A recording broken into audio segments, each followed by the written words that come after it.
Eu sou Mário Persona e essas são as respostas que eu dei aos que me perguntaram sobre a Bíblia. A sua dúvida é se Maria, a mãe de Jesus, teria sido sem pecado e seria a nossa corredentora, juntamente com Jesus. A Bíblia diz em Romanos 3, de 23 a 25, que todos pecaram e destituídos estão da glória de Deus, sendo justificados gratuitamente pela sua graça, pela redenção que há em Cristo Jesus, ao qual Deus propôs para propiciação pela fé no seu sangue, para demonstrar a sua justiça pela remissão dos pecados dantes cometidos sob a paciência de Deus. Considerando que todos pecaram, isso inclui Maria, mas exclui Jesus, porque a Bíblia diz que ele era sem pecado. Hebreus 4,15, porque não temos um sumo sacerdote que não possa compadecer-se das nossas fraquezas, porém um que, como nós, em tudo foi tentado, mas sem pecado. Portanto, Maria também era uma pecadora como qualquer ser humano, nasceu assim, porque herdou o pecado de Adão como eu e você. Assim como acontecia nos sacrifícios do Antigo Testamento, nos quais a ovelha ou animal sacrificado tinha que ser perfeito e sem mancha, Deus precisou enviar o seu Filho por não encontrar um homem ou mulher sem mancha. Jesus é o Cordeiro de Deus que veio ao mundo para morrer no lugar do pecador. Se Jesus tivesse pecado, seria preciso que outro morresse no lugar dele. Mas Jesus veio ao mundo sem pecado por ter nascido da concepção do Espírito Santo e não de um homem comum.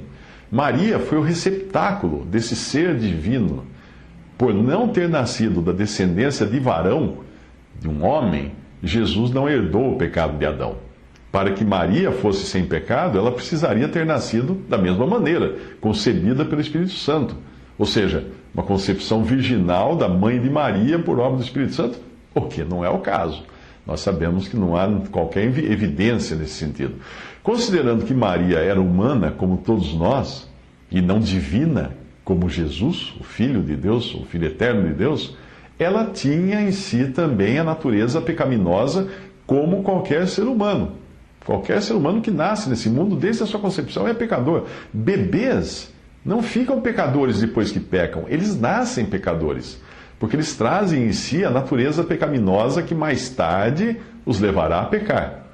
Alguns revelam mais ou menos esse pecado ou natureza através dos pecados, ou para mais ou para menos, mas todos são pecadores. Como todo ser humano, Maria precisava de salvação e foi salva pela fé na misericórdia divina e na certeza de que Deus proveria o Cordeiro perfeito para expiação dos pecados. Ela foi salva por Jesus e pelo seu sangue derramado na cruz, como acontece com qualquer pessoa que crê no Salvador. E ela mesma diz isso. Veja, preste atenção em Lucas 1, 46 e 47. Disse então Maria: a minha alma engrandece ao Senhor, e o meu espírito se alegra em Deus, meu Salvador. Sim, Maria tinha um Salvador, ela não era a própria salvadora dela. Não existe qualquer problema em Maria ter tido outros filhos depois de Jesus. Isso em nada diminui o valor dessa mulher que Deus escolheu, da virgem que Deus escolheu para trazer o seu filho ao mundo. Mas o catolicismo espalhou essa ideia, essa história, por interesse, talvez até de manter os seus representantes, os seus ministros, amarrados ao celibato. Lembre-se de que filhos são uma bênção de Deus, e o sexo que gera os filhos foi dado por Deus e abençoado por Deus no Jardim do Éden, antes da queda do homem, quando Deus disse que se multiplicassem.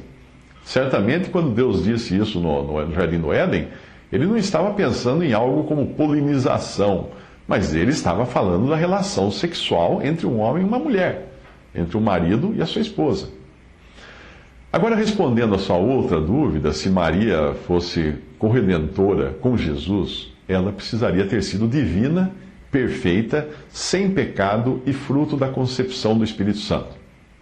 Ou seja, ela teria que ser uma pessoa gêmea de Jesus, porque ela teria que ter todas as qualificações que ele tem.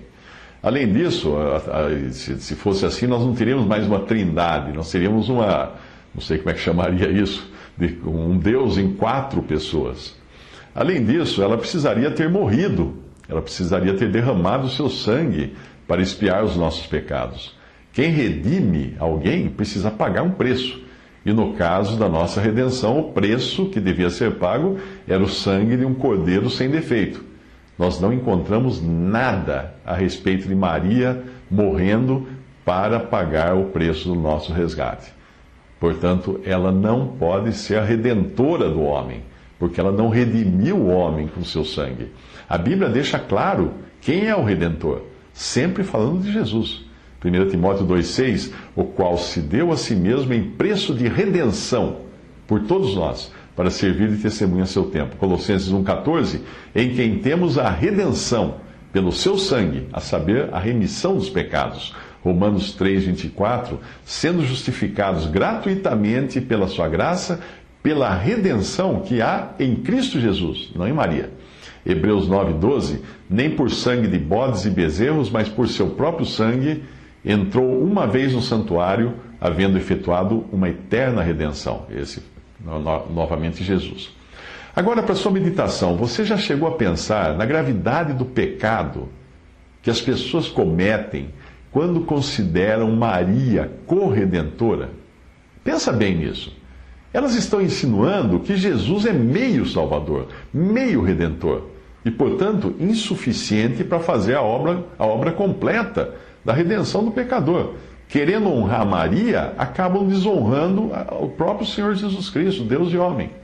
Será que alguém na glória, diante daquele Cristo que enche os céus, terá coragem de chamá-lo de co-redentor, co-salvador, co-autor da nossa salvação para Cristo? Porque a hora que você fala que Maria é co-redentora, então Jesus também é co-redentor com Maria. João 14,6, disse-lhe Jesus: eu sou o caminho e a verdade e a vida, ninguém vem ao Pai senão por mim. Atos 4,12, em nenhum outro há salvação, porque também debaixo do céu nenhum outro nome há dado entre os homens, pelo qual devamos ser salvos. E mais uma coisa importante de lembrar. Veja se você encontra Maria em qualquer uma das epístolas dos apóstolos que são a base da doutrina da igreja. Você não vai encontrar. A última vez que ela aparece é no princípio de Atos e nunca mais.